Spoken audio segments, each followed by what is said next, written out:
Bulletin में आगे बढ़ते हैं। खबर पटना से। वीआईपी सुप्रीमो मुकेश सहनी ने राबड़ी आवास खाली कराने के मुद्दे को लेकर सरकार पर तीखा हमला बोला है। उन्होंने कहा कि जेडीयू द्वारा तहखाना होने जैसी बातें केवल बोलने के लिए कही जा रही है, हकीकत में ऐसा कुछ नहीं है।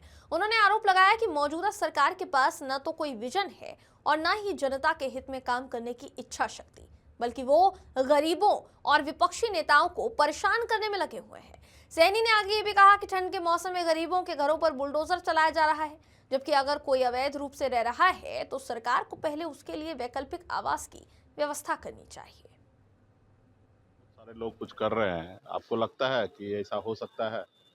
ठीक है, लेकिन अभी यही तो इस सरकार के पास कोई काम करने के लिए विजन नहीं है, जो जिससे राज्य के लोगों को किसी को कोई मतलब नहीं है, वो काम ये सरकार कर रहे हैं।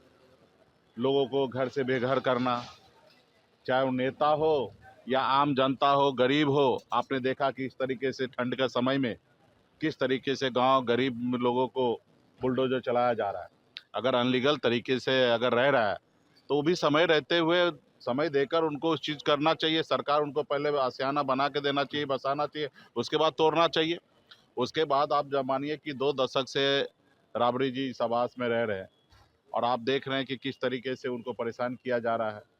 तो ये सरकार का काम नहीं है। सरकार का काम है जनता का हित में काम करना, ना ही किसी नेता विपक्ष को परेशान करना।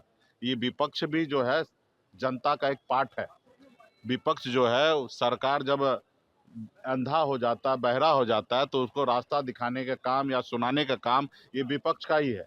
तो ये जो अभी एनडीए की सरकार है, वो विपक्ष का आवाज को दबाने का कोशिश कर रहे हैं, उनको डराना धमकाना का कोशिश कर रहा है। लेकिन हम लोग डरने वाले नहीं है। घर खाली कराए, जो भी करना है करे, उनके पास पावर है, सब चीज करे। लेकिन हम लोग घबराने वाले नहीं है, डरने वाले नहीं है। हम लोगों को घर से कोई मोह माया नहीं है। सरकारी संपत्ति सरकारी सिस्टम पे है, उनका है, उससे हमको कोई लेना देना नहीं है। हमने भी मंत्री काल में रहा, बंगला में हमने खाली कर दिया और समय अनुकूल सब लोग अपने अपने चीज को छोड़ेंगे और छोड़ते रहे आए हैं।